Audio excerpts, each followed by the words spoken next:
Okay, so let's get to the show.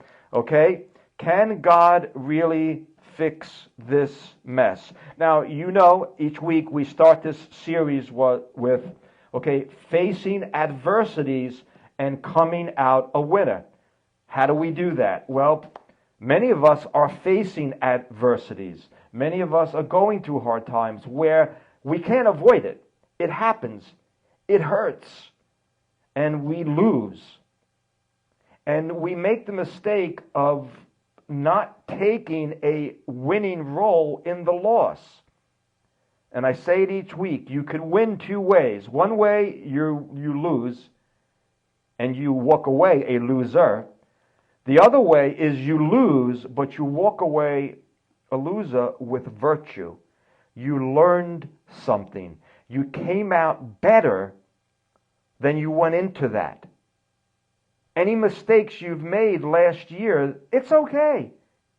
We make mistakes. That's why God invented erasers, right?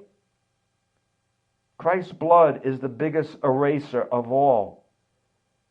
But don't try to say, I didn't make... No, make a mistake and learn from it and walk out better. And say, this year I will not do that again. Okay, please. So that brings us to the next question, okay, which is this. I'm going through a real hard time. You're going through a real hard time. The world's going through a real hard time. Your family, your job, your health, whatever it may be, okay? And many people are starting to say, can God really do anything? You know, I've been praying, you know, while I've been giving people my middle finger on social media. That's the contradiction, people. People, we need to look at the contradiction that is humanity, okay?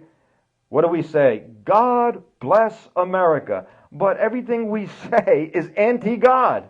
It's just, don't get me going down that road. But thank God for His grace and His mercy, okay? Now, I want to give you an object lesson. You know how I like object lessons, okay? Because the question is, people are starting to ask, is God up to the task? If there is a God, and for those who didn't listen to my message, okay, Sunday morning, okay, I called it, what if God is the greatest conspiracy of all? If you haven't seen that, it's in your face. It's, you know, laying it out, people. And it seems to be, and I was surprised that so many people like that, because you're going to get more of it. You're going to get about 5 weeks of that. And I am just going to say everything that has to be said like I've never said it before as God leads me. And it's going to be brutal, it's going to be bloody, but there's going to be blessings.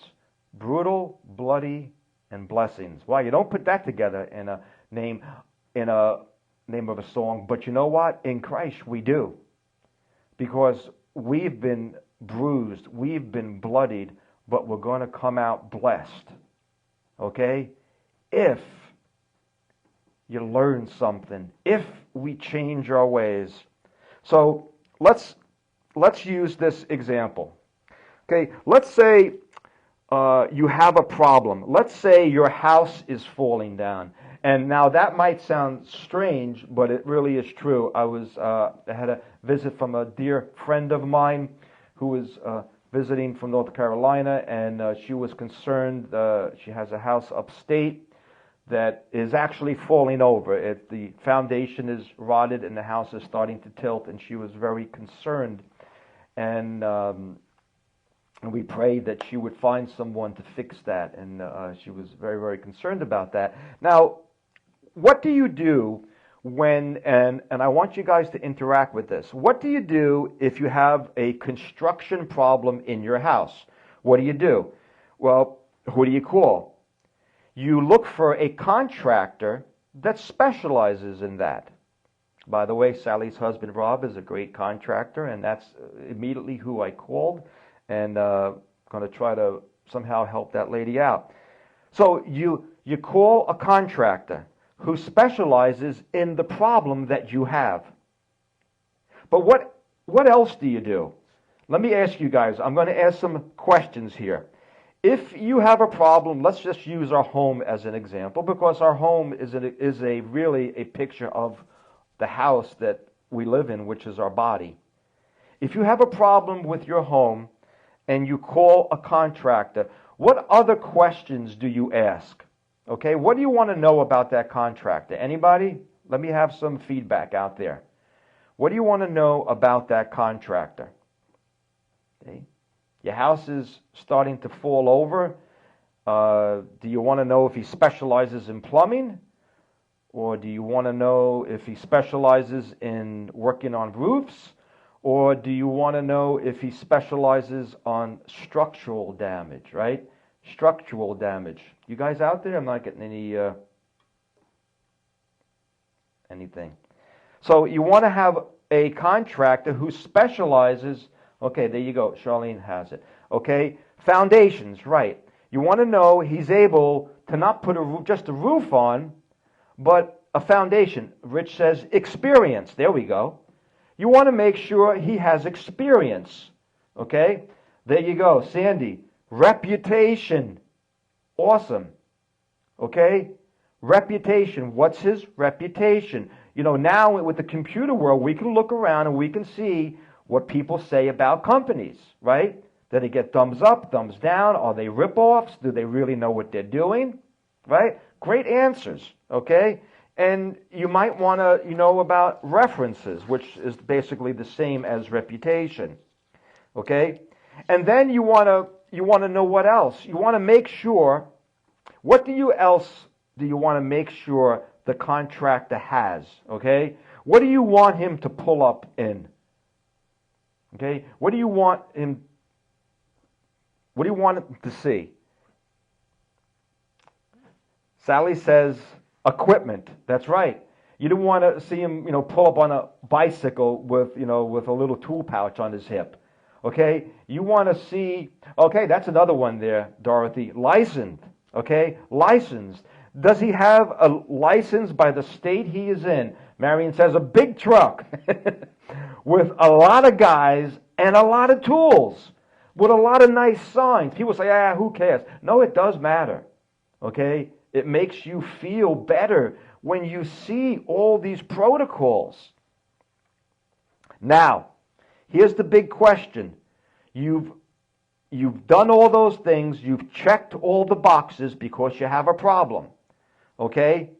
What is the last thing that has to happen? What is the next move by you to get the ball rolling? Okay, what is it? We need to know this, because without knowing this, okay,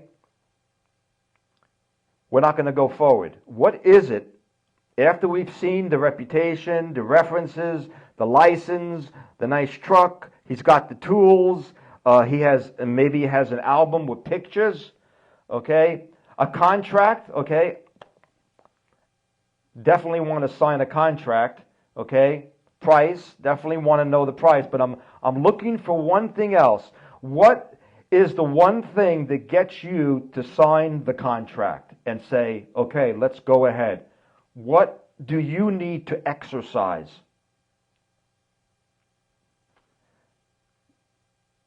Rich says, how long is it going to take? True. How long is it going to take? Okay, a start date.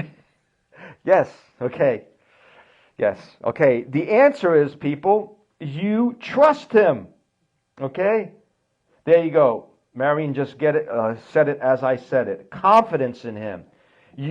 Before you do all that, you check the references. Do you trust him?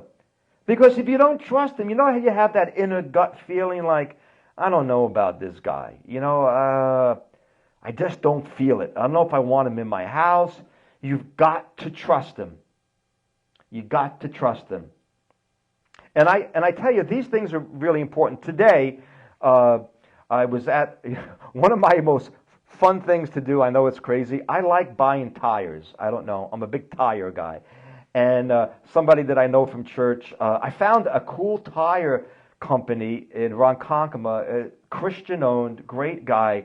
And I went there. I was so happy because I had so much, when I went to this tire place and I watched what they were dealing with the customers, the integrity, the kindness, the fairness was just amazing. It really impacted me so much that while I was waiting in my truck, I called my wife and I said, I got to tell you, this is the best, Lord is my witness, this is the best tire place I've ever come to in my life. I feel like I'm living in Mayberry, okay? People dressed up nice, respectful, talking. I mean, I never had such a good experience going to a tire shop. But the main thing is, I trusted this guy. I trusted him. And I can see from his customers that they had, you know what, Bob, whatever you say, you do it. I trust you. People, we've got to trust God. And we've got to say, He's got the tools, He's got the power, He's got the experience, He's got the know-how, and I don't have to be concerned. And I can say, God, come on in, here I am, do what you got to do. You got to take down that wall, you got to rip down this thing, do it. I don't have to question you. You know, isn't that great when you go to a place and you don't have to ask about the price, you just know if Bob or John, whatever, Rob, if he says this is the price, you know you're not getting ripped off. Whatever it is, that's what you say it is, I trust you. Go do whatever you have to do. If it needs to be done, I know you won't sell me one more thing that I need. I know you'll be fair and honest. You need trust. But how do we have trust in God? What do we have to do? So I was just picking through the Bible today, and I'm going to use this Sunday morning. It just seems to be saying so much. Psalm 18, not 118, but Psalm 18. If you guys are home, I would definitely go in my Bible and really highlight this and take some notes here, because this is an important scripture. And when our life is falling apart, when our families are falling apart, when our health is falling apart, when the nation and our towns and the world is falling apart, we better get the right contractor in for the job.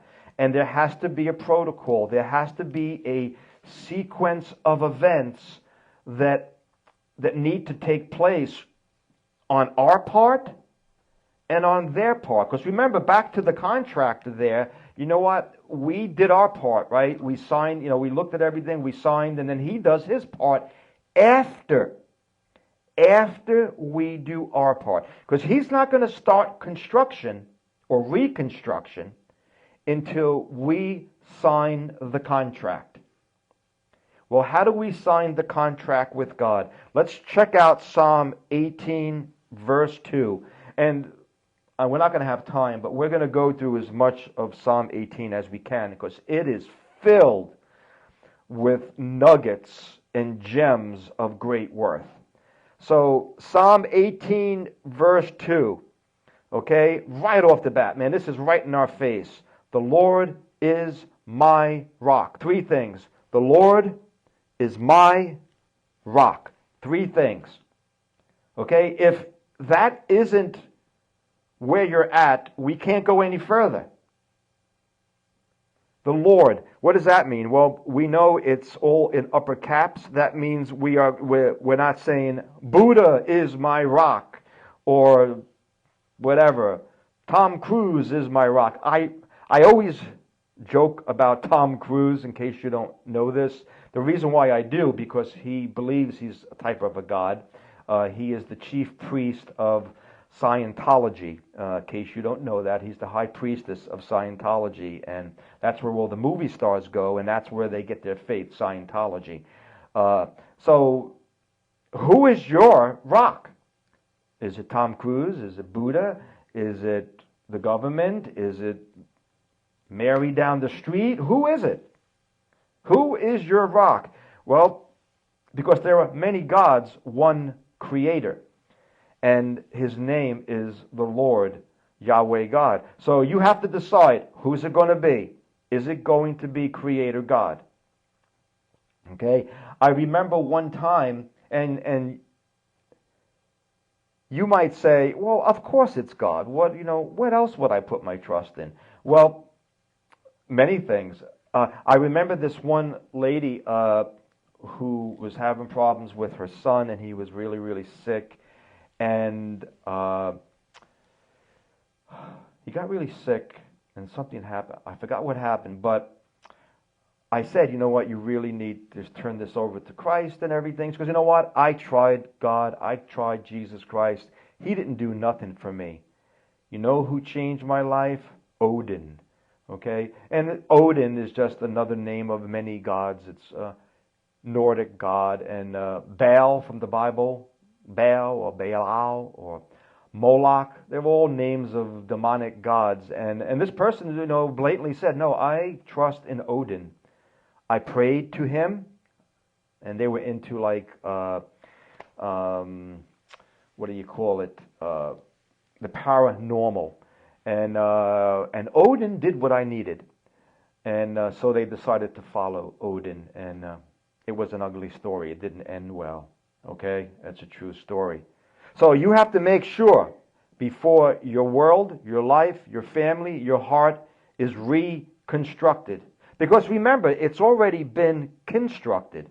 The day you were born, you were created. What needs to be done is reconstruction. God is in the home improvement business. Okay? He takes existing bodies and rebuilds them. And what's the next part? So the Lord, Creator, Yahweh, God, Jesus Christ is what? My. Not Jane's or Bill's or Bob's God. He's my God. Okay? And specifically here, it says rock. We see this term a lot in scriptures, rock.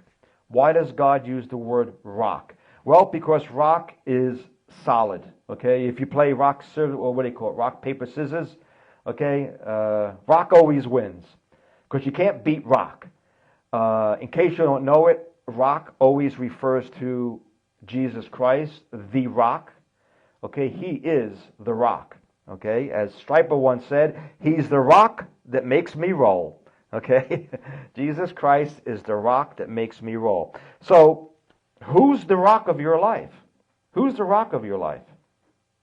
Is it going to be friends, family, children? Because bad news, people, and sad news, but you know it's true. Children might not always be there for you. Spouses might not always be there for you. Don't ever call anyone your rock, ever. And I've shared this before of a young lady that I knew who fell in love with this guy, both Christians, and I remember it was in church. One day she came up to me and I said, "So how's it going with your fiance?" And I was invited to the wedding, and she goes, "Oh, Pastor, it's so great. So and so, he is my rock." And I stopped her right there. I said, "That's not good to say." I said, "If he's your rock, then who's God?" And you know what? Sad to say, that marriage ended up in divorce because this wonderful man of God ended up cheating on that woman and having an affair, and she was devastated because why? She built her life on the rock that wasn't Jesus Christ. It was her husband. Okay? So people, these are important things. The Lord is my rock. And every other word in this psalm is, I could just preach on for like an hour. Okay? We're not going to get too far tonight. I had grand illusions of doing a lot tonight, but we're not going to get too far because there's just so much. Okay? The Lord is my rock and my fortress. Fortress. Now, that's a word we really don't use that much. Let me hear from you guys out there. What do you picture as a fortress? What's a fortress to you? Okay? What do you think of when you think of a fortress? I know I think of like a castle in England or something, but what does a fortress, the word fortress, convey to you that would make you feel confident and safe. Why would you want that? God, again, we have here a hiding place. Okay? Yes, protection. Okay? Marion said a hiding place. Sandy said protection. Absolutely. A fortress is something that is fortified. You know, like you say, like this cereal is fortified with 5 special vitamins. There's something about it that makes it strong. Okay? It's a fortress. Strength. Thank you, Rich. The rock, the Lord is my rock and my fortress. He's my strength.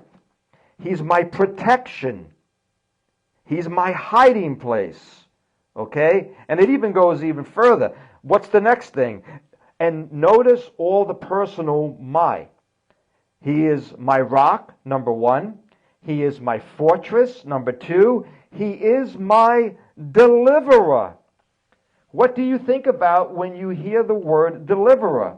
And as you guys come up with that answer, and I wait for that, just think about this when you're having your home improvement, okay? Okay, is this person who's going to do your home, is he going to be one who's going to be rock solid, do a great job?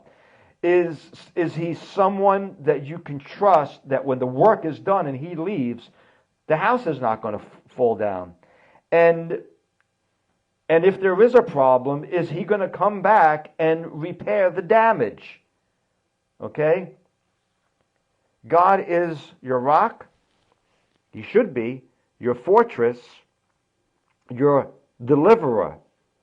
And you know, and it's interesting. I was just thinking, as I said before about I saw all these posts about people saying this year it's going to be me and I'm going to do this and I'm going to do that.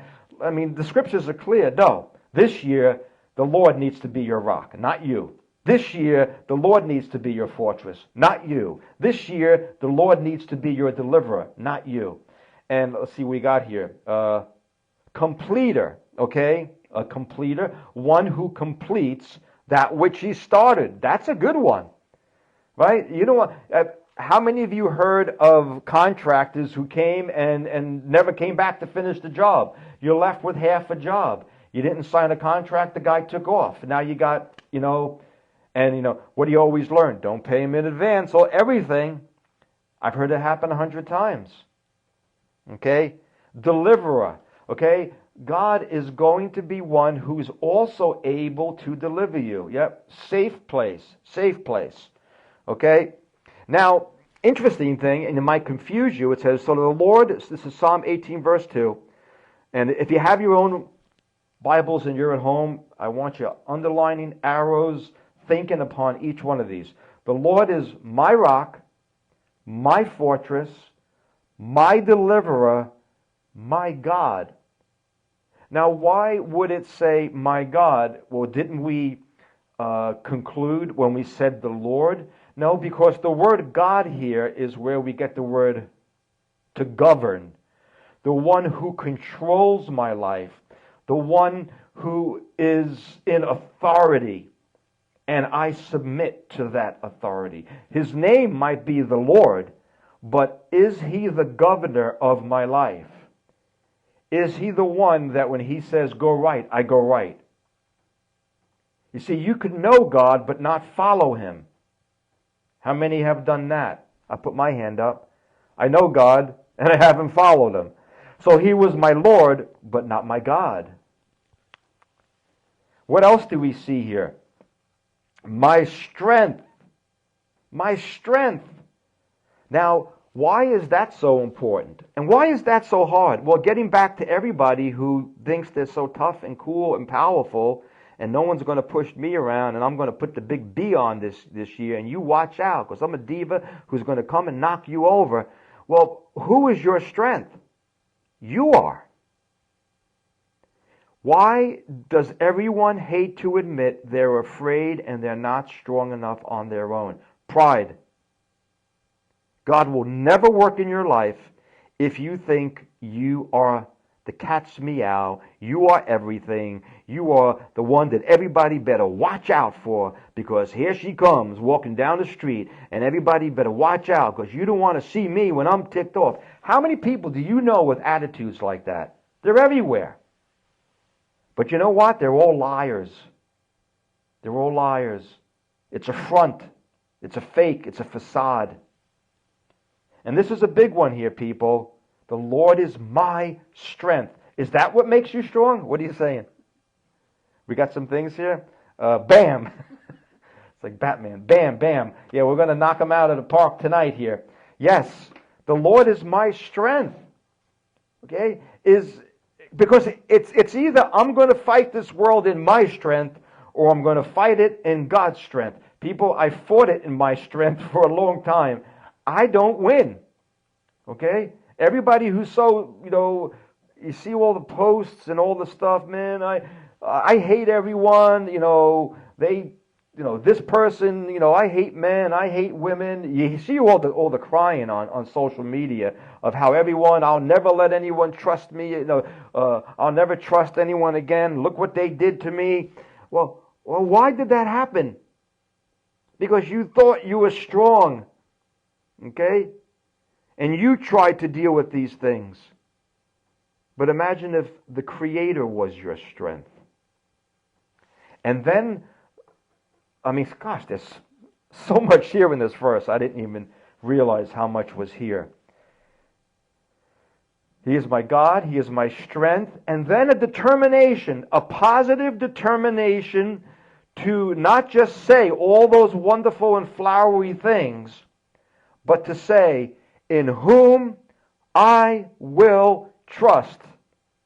People, we have to convince ourselves of that, because we can say all these things. We can be in church and say, praise God, wonderful counselor, mighty God, love him, Jesus is awesome. I'm not going to trust him, but he's great and he's loving and he's kind, but I'm not going to trust him. I'm going to worry about everything. In whom I will trust. Well, I tell you, this is a great psalm. Not because I picked it. I'm just seeing it right now. Wow. Wow. You can say all those things. And I didn't have this pre-planned. I'm just seeing this right now. You can say, I know who God is. He's my rock. He's my fortress. He's my deliverer. He's my God. He tells me he knows what's going on. He's my strength. But I'm not going to trust him. And, okay, what's the next one? For those of you who were around last Sunday, maybe 2 Sunday nights ago, okay, I did a special on this one. It was the study where I said I made a big mistake. I was wrong about something that I taught you. Anybody listen to that one? Okay, the word here in the King James is, God is my buckler. Okay? Buckler. And boy, I had it completely wrong. And as I researched that word, what does it mean, the Lord's my buckler? I thought it was a belt that holds everything together. Someone else told me they thought it was like an assistant who gets your armor and says, okay, my liege, here's your helmet, here's your stuff. And that all sounded great. But the word buckler here is from ancient military armor. It's a metal fist. It's like a brass knuckle in fighting. Okay? It means that God is the one who takes out the enemy. He's the one who kicks tail, not us. And what do we all say? You get on my bad side, okay? You're going to have to deal with me. No. You need to say, you get on God's bad side, you're going to have to deal with him. You hurt me, you lie to me, dear friend, you hurt me, you're hurting my Creator. He is the one who stands for me. And he's going to take you out. Watch what you do. I'm a child of God. I'm a child of the living God. And the Lord is my buckler. Means he goes on to, or I don't have to defend myself and get back at people. Because the Bible says vengeance is the Lord. That's what the buckler is. He's got a mighty fist, and he will take care of those who hurt you. Right? You guys are so funny. Okay. And wow, we got so many big words here. Okay. Well, these are our, what would you call them in grammar? Words that explain a noun. Are they? No, not pronouns. I'm trying to think. I forgot someone who's good at grammar. What? You are. What do they call those? No, not a prefix. Anyway, words that modify a noun. Okay, words that modify a noun. Well, look at all these. Maybe these are adverbs. I don't know, but they're describing something. Look at all the personal pronouns to describe who God is. That's right, Marion. Don't touch God's anointed. And you know what? I want to say something about that term, because we hear this in some church circles that don't mess with God's anointed, as if there's only a few who are God's anointed, like pastors or something. No, that term refers to every single one who is a child of God. If you're a child of God through faith in Jesus Christ, you are one of God's anointed. You're no less than the pastor or the teacher or the prophet or whatever they are. Okay? Don't mess with God's anointed. Don't mess with them. We all are anointed. Okay? Then it says, the horn of my salvation. Okay? Now, I'm going to have to double check, because now I'm not sure what that means, to be honest with you. And I was going to say what I thought it means, but now, you know what? I need to look that up. The horn of my salvation. I'm going to have to come back. If I don't know something, people, I don't make it up, okay? And my mind just went blank what that means, so I'm not going to say. But I'm sure it's something good. Maybe it's the horn of a saddle that you hold on to. I don't know. I don't want to speculate. But the horn of my salvation, obviously the center of my salvation, that's where I go to. That's where I am. Maybe it's speaking about a horn that we blow. I don't know. We'll have to look that up. It's a good one. Yeah, maybe you hold on to the horn. I don't know. And notice the word salvation here. Okay? Salvation. That's really putting the icing on the cake and saying, okay, this God that I follow, what about a horn of plenty, maybe? This God whom we follow, at the end of the day, what is he to me? He's my salvation. He is the one who's going to save me from everything. First of all, from myself. Do you know the first thing we need salvation from? Before we need salvation from that person or this person or the government or COVID or this or that, we need salvation from ourselves, from our sins. And we can't save ourselves. God needs to be our salvation. And then look at the last one, my high tower. My high tower. Okay, that one's an easy one. My high tower. How many people here have ever been in a corn maze?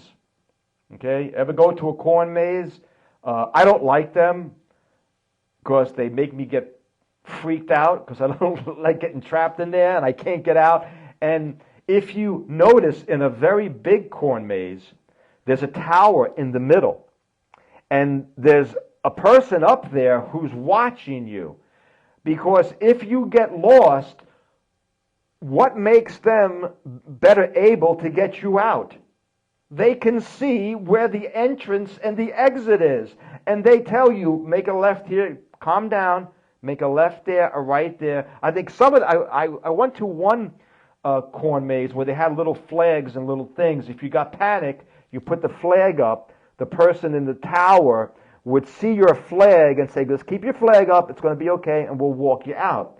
Because you can't panic in, okay, now I can't get out and I'm afraid. God is our high tower. He sees next week. He sees next year. Okay? He's a lookout. Great. Absolutely. We need a lookout, right? A lookout who can see. Now, don't be like remember with the Titanic, they had those two guys up in the crow's necks. They were supposed to look out for icebergs, but they didn't have the eyesight because they couldn't find their binoculars because somebody lost the key to the cabinet for the binoculars. They weren't a very good high tower, and because of that, they didn't see the iceberg in time, and the ship crashed and sunk. God has vision. He sees what's coming, and He tells us, go to the left, go to the right. He shows us what to do. God needs to be your high tower. But if you're your own high tower, no one's going to tell me what to do. I know what I'm doing. I know where I'm going. Right? Whenever you hear somebody say, I know what I'm doing, I know where I'm going, don't you tell me what to do, don't expect much out of that person's life, because it's usually a disaster. It's usually a disaster. So, wow, one verse. There's probably more in that verse than in most scriptures that I've read. And we're way out of time, but I'm just going to leave you with verse 3 on your own.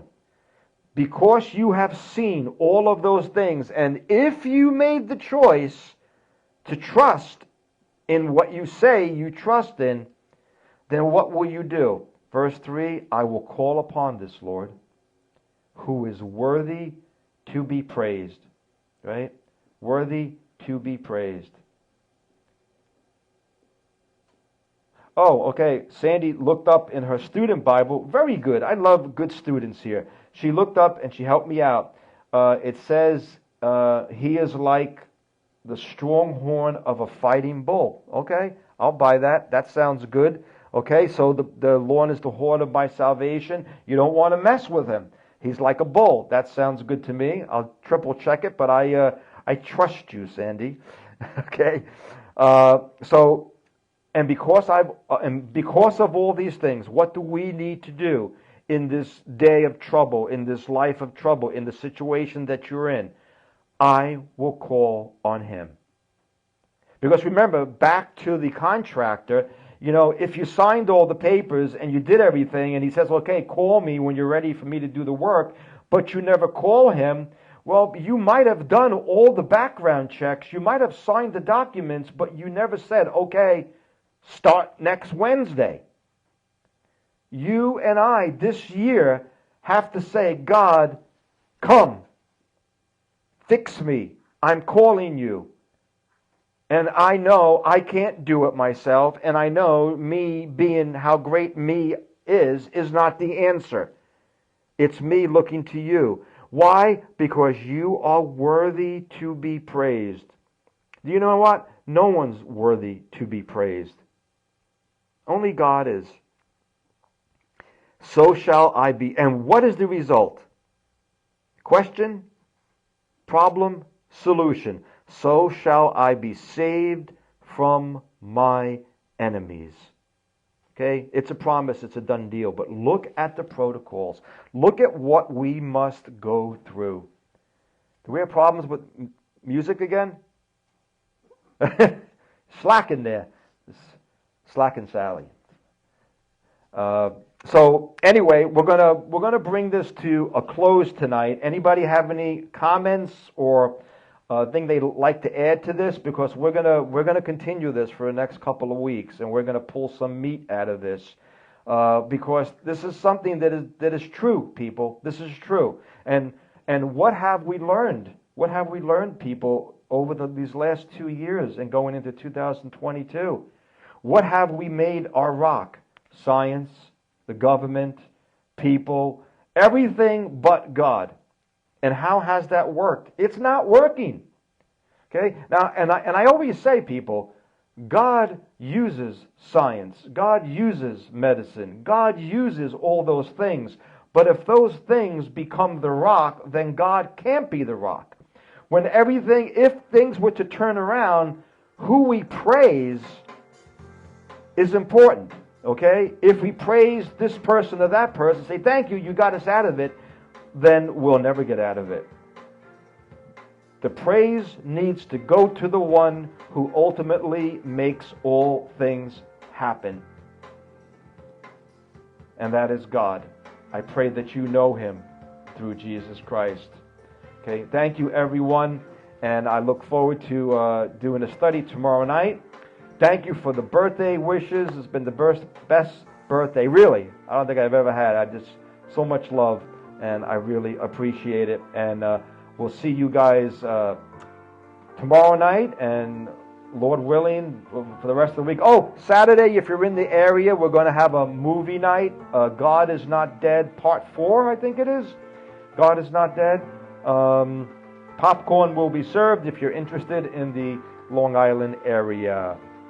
That's it. And as we say at the racetrack, kick the tires and light the fires.